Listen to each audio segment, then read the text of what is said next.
이제 벗어나려고 하는 판 같은 게 이제 정치자금법인데 정치자금법도 그렇게 해서 윗선을 다 자를 수가 있나요? 지금 드러나는 핵심 의혹 중에서 가장 큰 게 지금 이야기하는 대선 때 여론조사를 거의 공작을 한 게 아니냐, 조작을 한 게 아니냐, 그거 하나 하고 두 번째는 그 81차례 여론조사의 대가로 김영선을 2022년 6월에 재보궐 선거할 때 김영선을 공천한 거 아니냐, 그 대가성. 요거 두 개는 이제 어떻게 보면 따로따로예요. 네. 그렇잖아요. 81회 여론조사할 때 뭔가 해작질을 해서 윤석열을 경선 때 압도적으로 후보로 만들게 했다면 그때도 공직선거법 위반인 거고, 그리고 이때 그 대가로 김영선을 공천을 준 거면 그 대가성으로 이것도 공직선거법 위반인 거고, 그렇게 되는 거죠. 그렇게 되는 거죠. 예. 그다음에 정치자금법 위반도 되는 거죠. 3억 7,200만 원인가요? 예. 그 여론조사 이제 비용에 대해서 갚질 않았으니까 검찰은 신고도 안 하고. 여기에서 그냥 대충 김영선과 그리고 명태균, 강혜경 사이에 세 사람 사이에 어떤 돈 다툼으로 그냥 대충 끝내버리려고 하는 거 아니에요 지금? 그래서 네. 저는 검찰이 지금 손 놓고 있는 게 제일 문제라는 것이, 저는 명태균 씨가 이제 2번 검찰에 조사받으러 가면서 지난주에 왔다 갔다 하면서 왜 기자들 앞에서 이제 브리핑하고 뭐 인터뷰도 했잖아요. 근데 거기서 본인에 대한 그 기자들의 그 의혹에 대한 그동안 본인 목소리 다 나온 녹취록들에 대해서 물어보는 기자들한테 한마디로 정치자금법 위반 아닙니까? 라고 얘기하는 걸 듣고서 아, 저거를 이제 저렇게 축소를 해서 그렇지. 이 사건은 정치자금법 위반이고 그러면은 김영선 의원하고 본인하고 강혜경 씨 간에 그냥 돈 다툼일 뿐이고, 그렇지. 이렇게 꼬리 자르기로 했구나. 그리고 저는 이 명태균 씨가 거의 90% 100% 구속될 거라고 생각했거든요. 왜냐하면은 공소시효 완료된 부분 외에도 여러 이제 정황들이 있는데 본인이 핸드폰 3개 없앴다고 얘기했잖아요. 그렇죠. 그러니까 그러면 증거가 인멸되고 있기 때문에 100% 구속해야 된다, 정상이라면 생각했는데 구속되지 않고 나왔어요. 이걸 보고 아, 정치자금법 단순한 그 김영선 의원하고의 정치자금법 문제로 축소하는 거구나. 그래서 이 사람은 뭐 벌금이나 좀 받던가 뭐 김영선 의원이나 좀 저기 뭐 징역형을 받던가 이런 식으로 축소하려고 하는구나라는 구속 안 한 걸 보고 예. 그런 확신이 들었고요. 근데 말씀하신 대로 이게 정치자금법 위반 사건만이 아니잖아요. 그렇죠. 지금 온 국민이 다 알고 있지 않습니까? 대통령 목소리까지 나온 바람에. 그렇죠. 근데 이제 아마 검찰은 적극 개입할 거예요. 한겨레 보도가 나온 게 있지 않습니까? 선관위가 고발한 범주 내에서만 우리는 수사한다. 아, 그러니까 이제 정치자금법으로만 올라왔기 때문에 우리는 거기에 한해서 수사를 하는 게 맞다라고 얘기를 했고, 아니 이런저런 얘기 많이 나오지 않습니까? 아, 우린 그것도 검토는 해보겠다. 살펴는 보겠다. 이렇게 얘기를 했어요. 그러면 이제 검찰이 적극적으로 개입에 들어가는 거죠. 그러니까 이 사건을 정치자금법 위반이라고 얘기하는 서로의 다툼으로 돌변시키고 구속영장을 청구를 할 수밖에 없을 거예요. 대신 부실하게 청구하겠죠. 우리 옛날 다 봤잖아요. 부실하게 청구를 해서 여러 가지 명확한 증거들은 다 빼고 빠져나갈 수 있는 도움만 대강 만들어서 청구를 하고 법원이 어떻게 판단하든 말든 검찰은 그 정도만 하면 된다는 생각을 할 것 같고, 또 더 놀라운 건 이 사건 말고도 그 도이치모터스 주가조작 사건 관련해서 보도 나온 게 있잖아요. 손 씨라고 얘기하는 1심에서 무죄가 났다가 2심에서 이제 상고를 했잖아요. 검찰에서. 근데 상고했을 때 그런 거잖아요. 손 씨는 주식자에 대한 전문 지식이 없다. 이렇게 상고를 했대요. 네. 그래놓고 김건희 씨 사건에 대해서는 손 씨는 단순한 전주가 아닌 전문 투자자다. 이렇게 얘기하는 작자들이에요.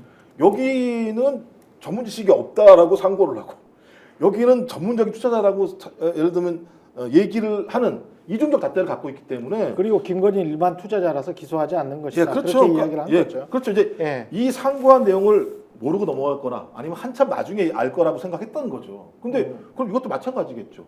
그럼 저는 딜이 있다고 볼 수밖에 없는 거죠. 그러니까 용산에 딜이 있지 않고서야 이렇게 일이 벌어지겠는가라고 생각할 수밖에 없고, 검찰은 충분한 시간을 벌어주는 거죠. 일부러 압수수색도 뒤늦게 하고 짐 빠진 다음에 하고, 핸드폰도 가서 직접이 아니라 명태균 씨 자식 핸드폰만 가져오는 방식. 그러니까 제가 볼 때는 이건 뭔가 짜여진 각본이 만들어졌다. 어느 순간부터. 그리고 거기에 맞게 명태균은 지금 연기를 하고 있다. 이 부분을 잘 보셔야 되는 게, 윤석열 대통령 검찰 입장에서는 윤석열 대통령하고 김건희 여사한테만 안 가면 됩니다. 그렇지, 그렇지. 나머지는 뭐 예. 창원 내에서 일어난 일로 만들면 되는 거예요. 그러면 명태균 요 검찰 입장 이런 것이고 김영선 전 의원의 입장은 이 김영선 전 의원도 나만 빠져나가면 되는 겁니다. 그러네. 명태균 씨, 강혜경 씨는 잡혀가도 돼요. 구속돼도 됩니다. 그렇죠. 예, 김영선 전 의원. 예. 명태균 씨 입장도 나만 살면 됩니다. 근데 그렇지. 예. 여기 하나 더 플러스 내가 살기 위해서는 윤석열 대통령과 김건희 여사로 올라가는 검찰 얘기를 막아야 됩니다. 여기 입장에서는. 명태균도. 그렇죠. 요 상황에서는 윤석열 대통령과 김건희 여사하고는 한 배를 타야 돼요. 그래야 내가 살 수 있다. 이렇게 인식하는 거예요, 지금. 예. 그래서 그렇다고 해서 완전히 윤석열 대통령과 김건희 여사하고의 인연을 부정하면 그거는 명태균 씨가 구속이 됩니다. 그렇기 때문에 명태균 씨가 지금 얘기하는 게 아까도 말씀드렸지만 윤석열 대통령이나 김건희 여사하고의 인연을 완전히 없다고 얘기할 수가 없어요. 그렇기 때문에 인연은 있다. 얘기를 했다. 전화를 했다. 이걸 부정하지 않는 거예요. 그런데 그 전화의 성격 그리고 요구한 내용은 그냥 추천이다. 사적인 거다. 그렇죠. 그러니까 예. 윤석열 대통령도 추천했지 않느냐 당에다가. 그러니까 나도 추천한 것이다. 내가 추천한 거를 처벌하려면 윤석열 대통령이 추천한 것도 처벌해야 되는데 그렇게 할 거냐? 그렇게 하지 않지 않느냐? 대가성이 아니다. 이렇게 가는 거고 그 다음에 명태균 씨의 구속 여부는 제가 볼 때는 물론 이제 구속이 안 되는 쪽으로 뭐 할 수도 있겠지만 명태균 씨가 그거를 믿고 있는 측면도 있겠지만 제가 볼 때는 구속이 될 가능성도 있어요. 뒤통수 맞을 수가 있단 말이에요. 명태균 씨가. 어떻게? 왜냐면은 이렇게 가는 거거든요. 지금 얘기가. 이게 창원 내에서 일어난 일로 정리하려면 어떻게 해야 되냐면은 그러면 김영선 전 의원실에서 명태균 씨가 세비를 반을 가져간 거가 설명이 돼야 되잖아요. 그렇죠. 이게 설명이 돼야 되는데 명태균 씨는 여기에 대해서 이런저런 얘기를 하는데 빌렸다고 그러잖아요. 네, 빌려준 거를 받았다라고 그러고 뭐 이런저런 얘기를 하는데 이게 설명이 그런 방식으로 되지가 않지 않습니까? 그렇기 때문에 이게 그런 방식으로 설명이 되지 않기 때문에 이게 그러면 어떻게 되는 거냐면은 명태균 씨가 실제로는 공천을 받아다 줄 능력이 없으면서 공천을 받아다 줄 것처럼 하여서 사기를 친 거다. 그렇죠. 사기를 쳐가지고 돈을 뜯어내고 이런 구조로 가는 거예요. 김영선은 원래 되는 게 확실했는데 명태균이 사기쳐서 명태균은 돈을 뜯어냈고 김영선은 당에서 정당한 방법으로 이렇게 공천을 해보니 김영선이 너가 적임자네 해가지고 정통한 방법으로 김영선은 공천이 된 것일 뿐이다. 그렇죠. 그렇게 이제 검찰은 설명하려고 한다. 아마도 그럴 것이다. 그러면은 명태균 씨는 돈을 가져간 게 설명이 안 되니까 이분은 정치자금법이나 무슨 뭐 이런 정치자금법상의 문제도 있겠지만 공직선거법이나 이런 게 아니라 뭐 사기 이런 걸로 들어갈 확률이 제가 볼 때는 있을 것 같고 모르겠습니다. 이건 검찰의 이제 수사 내용을 봐야 될 것 같지만 그러네. 그럴 가능성도 있다. 그럴 가능성 제가 뭐 법에 대해서는 뭐 전문가 아니니까. 아니 9천만 원을 설명을 해야 되니까. 그렇죠. 요 설명이 돼야 되니까 그 부분이 있고 그다음에 김영선 전 의원 입장에서는 뭐가 어찌됐든 간에 이거를 뭐 강혜경 씨가 명태균 씨가 내 돈을 돈이 없이 빼돌렸다. 뺏어갔다고 지금 주장하잖아요. 그렇지. 그건 설명이 안 되죠. 그렇죠. 자기가 국회의원인데 네. 자기가 국회의원이고 의원실에서 네. 자기 세비가 반이 없어지는데 그거를 강혜경 씨가 몰래 뺏어갔다 이게 말이 됩니까? 그렇기 때문에 이 그리고 부분은 녹취록이 이미 나왔잖아요. 그렇죠. 네. 이 부분은 김영선 전 의원이 어쨌든 간에 그 국회의원의 의원실에서 벌어진 일에 대해서 책임이 있는 거지 않습니까? 그럼 이 부분은 정치자금법 위반이죠. 어쨌든 간에 무슨 의도든 간에. 그렇지. 이 명태균 씨한테 속아 넘어간 거든 간에 무슨 다른 의도가 있는 것이든 간에 그럼 제가 볼 때 이분도 구속되는 것이다. 이렇게 정리할 가능성이 있는 거 아닌가 상당히 의심이 됩니다. 그러면 자연스럽게 윤석열 대통령 김건희 여사에 관련돼서는 검찰이 이 부분을 건드릴 필요가 없는 거죠. 그러면. 그러네. 아니, 일단 두 가지 확인되는 건 있어요. 예. 1억 2천만 원은 공천 대가로 준 거다라고 그 준 사람이 검찰 가서 진술을 했어요. 예. 그러니까 이제 공천 대가를 받은 거예요. 그럼 근데 지방선거 문제는- 나오는 사람. 네, 그죠. 예. 이제 문제는 이거 갖다 이제 강혜경한테 돌릴 거냐 아니냐의 문제만 남아 있는 거예요. 또 하나가 홍준표 최측근에게 1억을 빌렸다. 여론조사를 하기 위해서. 그러니까 여러 가지가 얽혀 있는 상황이고 저는 검찰에서 구속을 시키면서 충분히 설명이 가능하다고 봐요. 그러니까 명태균 씨한테 설명이 되는 거죠. 당신이 그냥 잠깐 들어갔다 나오면 돼. 왜나 김성태 사례가 분명히 있습니다. 김성태 들어갔다가 연어회 먹고 그다음에 뭐 육회 먹고 법인카드가 그 사람 동선 따라 따라다니게 만드는 방식을 통해서 어느 순간만 수사하다가 그냥 내보내주면 끝나는 거거든요. 예. 그러니까 제가 볼 때 이건 진술 세미나가 검찰과 명태균 사이에서 벌어질 수 있는 측면이 분명히 있기 때문에 말을 어떻게 할지는 모르겠습니다만 들어가도 너무 큰 문제가 없어.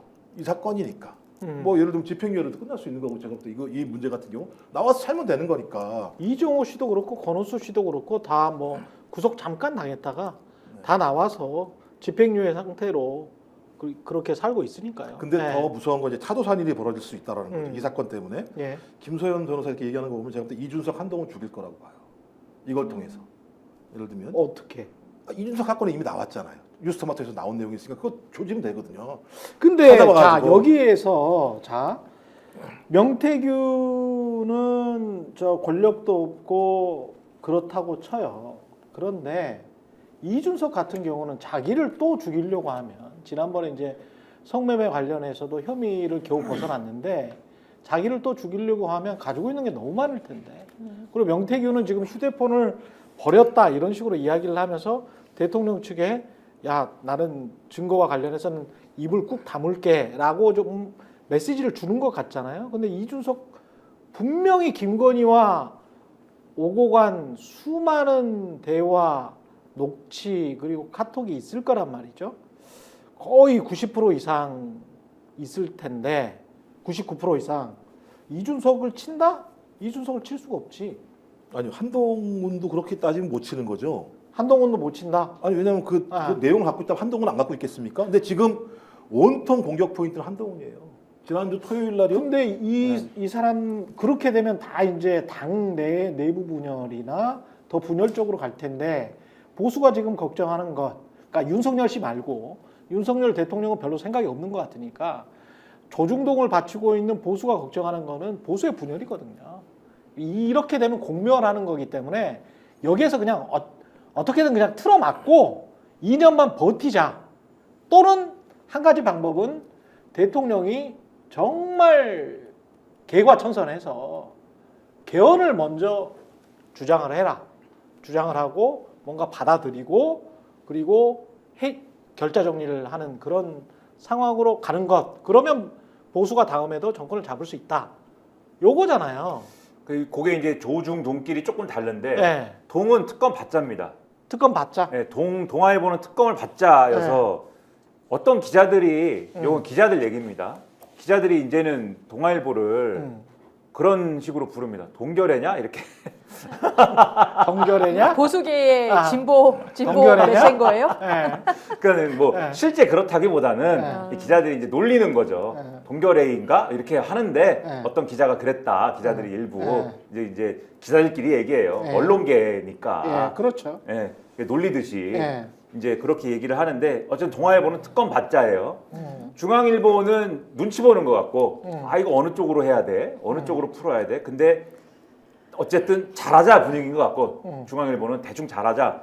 조선일보는 전략적 휴전 분위기입니다. 전략적 휴전으로 가야 된다. 그러니까. 네, 전략적 휴전 분위기인데 뭐냐면은 윤석열 대통령이 지금 기자회견을 여기서도 어제가 뭡니까? 지난주에 많은 이제 사실은 말씀을 드렸지 않습니까? 그런 기자회견이 세상에 어디 있습니까? 그게 뭡니까?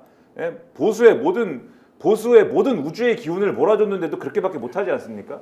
더군다나 놀라운 것은 그게 인간 윤석열의 최대 아웃풋이에요. 그렇게 하는 게 그게 최선입니다. 2시간 20분도 굉장히 힘드셨나 봐요. 네, 그 2시간 20분 중에 한 5분 그래도 뭐 이거 하고 내 탓입니다 하고 이게 대통령실이 봐도 최대 아웃풋이에요. 이게 최선이다. 여기까지 해도 너무 잘한 것이다. 그렇기 때문에 조선일보 같은 데서는 여기에 만족하고 일단 어떻게 수습을 해보자 이거거든요. 그럼 어떻게 되느냐. 한동훈 대표가 바로 메시지가 나온 게 대통령 기자회견 바로 다음날 메시지가 나온 게 이제부터는 실천이 중요하다 이렇게 가는 거잖아요. 그렇죠. 빠른 실천이 필요하다. 이게 전형적인 전략적 휴전 분위기로 가자는 거고 대통령이 지금 벼랑 끝에 완전히 내몰려 있기 때문에 한동훈 대표가 이제 등을 밀면은 이제 벼랑 밑으로 떨어질 건데 그렇게 하기보다는 손을 내밀어 갖고 여기다 빚을 좀 안겨주고 윤석열 대통령 쪽은 한동훈 대표를 조금 이제는 당분간은 좀 덜 미워하고 그리고 한동훈 대표 쪽이 요구했던 뭐 김건희 라인 정리나 이런 거를 일부 좀 하는 게 아니고 김건희 라인을 정리하는 게 아니고 조금 성의 표시를 하고 그래서 관광공사 지원했던 사람만 그만두고 이러잖아요. 플러스 알파로 누구 몇 명 좀 그만두면 안 돼요? 이런 걸 좀 하고 개각을 당장 하지는 않는데 한동훈이 시키는 대로 하는 것 같으니까 당장 하지는 않는데 그리고 원래도 한다고 했으니까 조금 하는데 이상민 행안부 장관을 윤재욱 전 원내대표 정도로 바꾸고 예. 예? 요 정도 하고 뭐 이렇게 티내는 걸로 그 다음에 핵심은 특별감찰관은 시키는 대로 하느냐 이걸 두고 아직은 정리가 안 된 것 같은데 요런 거를 대통령실은 하고 그러면 또 한동훈 대표는 뭘 하느냐 특검을 당론으로 반대하는 거를 좀 걸어줘서 8표 이탈을 최대한 막는 어떤 가이드라인을 만들어 주는 걸로 이렇게 전략적 추전을 하는 걸로 지금 가는 거거든요. 근데 이렇게 가는 거를 조선일보나 이런 쪽은 지금 요 만들고 포착하고 이렇게 간다. 예. 근데 이제 요런 거 갖고 되겠느냐? 근데 이제 스픽스는 말하는 언론입니다. 대세는 유튜브, 그중에서 스픽스. 좋아요, 댓글, 구독, 알림 설정. 여러분이 저희를 사랑해 주시고 우리가 여러분을 사랑하는 4가지 방법입니다.